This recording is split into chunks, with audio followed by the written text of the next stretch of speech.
여러분, 커리어를 한 단계 점프시켜주는 스폰서십이라는 거 되게 강력한 도구잖아요. 근데요, 남성과 여성의 이 스폰서십을 쓰는 방식에 엄청난 그리고 아주 비싼 대가를 치러야 하는 차이가 숨어 있다면 어떠세요? 자, 오늘 바로 그 얘기를 한번 깊게 파고 들어가 보겠습니다. 네, 바로 이 질문이에요. 스폰서십, 분명 커리어를 키워주는데 그 대가는 과연 누가 치르고 있을까요? 이게 모두에게 좋은 일이라고만 생각했는데 알고 보니 누군가는 보이지 않는 비용을 내고 있었던 거예요. 그게 대체 누구고 또 어떤 비용인지 지금부터 하나씩 짚어두죠. 맞습니다. 스폰서십은 그냥 좋은 게 좋은 거지 하는 선의의 활동이 아니에요. 이건 아주 치밀한 전략 게임 같은 겁니다. 근데 문제는 뭐냐면 이 게임의 룰이 모두에게 공평하지가 않다는 거죠. 특히 남성 플레이어와 여성 플레이어는요, 애초에 게임의 목표부터가 완전히 달랐습니다. 자, 그럼 첫 번째 섹션으로 들어가 보죠. 바로 스폰서십에 숨겨진 비용입니다. 아니, 똑같이 후배를 돕는 건데 왜 유독 여성에게만 이 경험이 더 무거운 짐처럼 느껴지는 걸까요? 그 이유를 한번 들여다보겠습니다.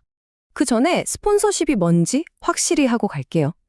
이게 그냥 옆에서 힘내 하고 조언해주는 멘토링이랑은 완전 다른 거예요.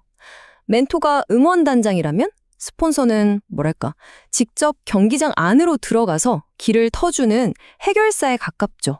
자기 이름값, 그러니까 사회적 자본을 걸고 이 사람 내가 보증합니다 하고 밀어주는 아주 적극적인 행동입니다. 가로 여기서 문제가 시작됩니다.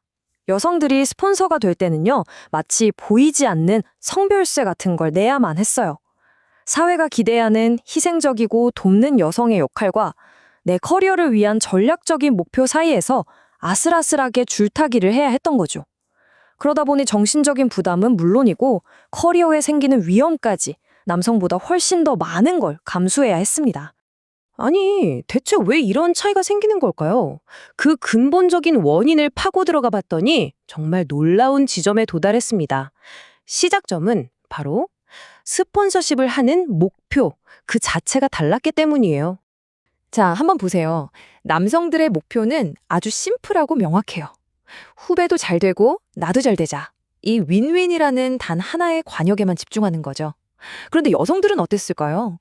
후배의 성공도 챙겨야지, 내 이익도 생각해야지, 주변 평판까지 신경 써야 해요.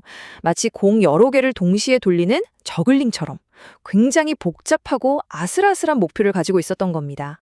이 연구가 딱 한 문장으로 핵심을 짚어내는데요. 바로 이겁니다. 남성은 앞으로 나아가기 위해 후원한다. 하지만 여성은 그렇지 않다. 와, 정말 강렬하죠? 그러니까 남성한테 스폰서십은 내 커리어의 다음 스텝을 위한 전략적인 디딤돌인데 여성에게는 그게 아니었다는 거죠. 훨씬 더 복잡한 셈법이 있었던 거예요. 근데 진짜 흥미로운 게 뭔지 아세요? 경력이 쌓이고 직급이 올라갈수록 이 차이가 더 커진다는 거예요.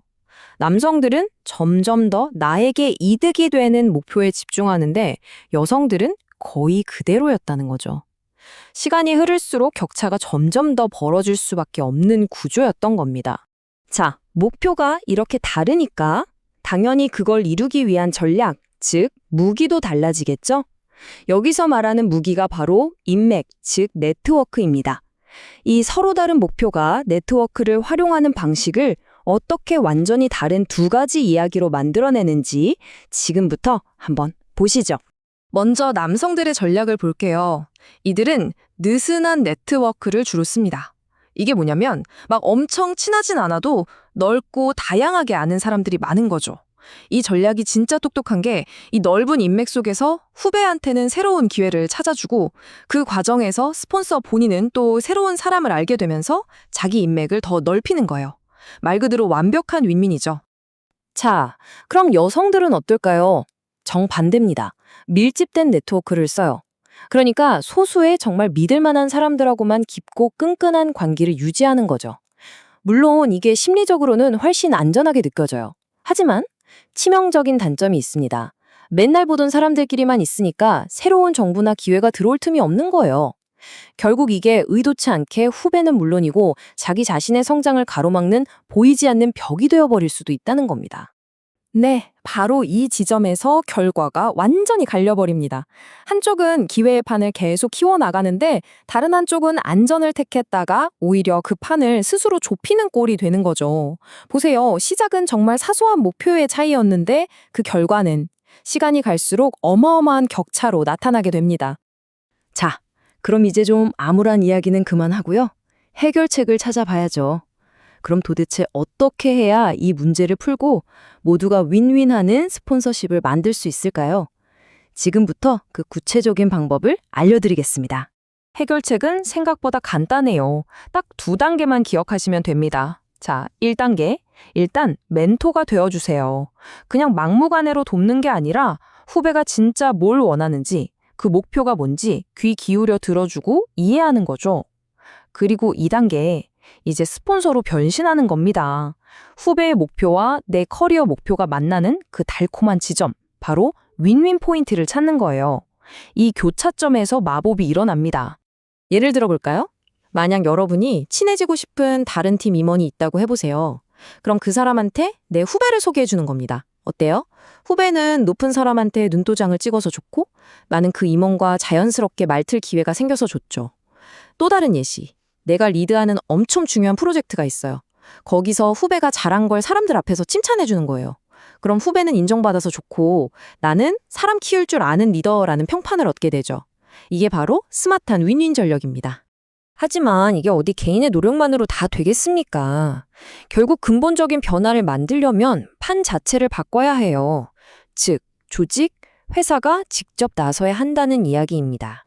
특히 조직의 리더분들이라면 이 말을 정말 귀담아 들으셔야 합니다. 이런 역학 관계를 제대로 이해하지 못한 채 무작정 스폰서십을 장려하면 오히려 불평등이 더 심해질 수 있다. 정말 아이러니하죠. 좋은 뜻으로 다 같이 후배들 끌어줍시다 하고 캠페인을 벌이는 게 사실은 여성 리더들에게는 더 큰 부담을 주고 불평등을 악화시킬 수 있다는 아주 날카로운 경고인 셈입니다. 그럼 조직은 뭘 해야 할까요? 첫째, 리더들에게 멘토십이랑 스폰서십이 뭐가 다른지 제대로 교육해야 합니다. 둘째, 여성들이 겪는 보이지 않는 비용과 위험을 수면 위로 꺼내서 공식적으로 인정하고 이야기해야 하고요. 셋째, 그리고 이게 제일 중요한데 이렇게 모두에게 이득이 되는 윈윈 스폰서십을 잘하는 리더를 찾아내서 확실하게 칭찬하고 보상해야 합니다. 이런 시스템이 있어야 비로소 모두가 공정하게 뛸 수 있는 운동장이 만들어지는 거죠. 결론은 이겁니다. 이제는 스폰서십의 숫자를 늘리는 데만 집중해서는 안 돼요. 중요한 건 그 질입니다. 후배와 스폰서가 함께 성장하고 그 기회가 성별이라는 보이지 않는 벽에 가로막히지 않을 때 비로소 스폰서십은 몇몇 사람의 성공 스토리가 아니라 우리 조직 전체를 한 단계 위로 끌어올리는 가장 강력한 성장 엔진이 될 겁니다.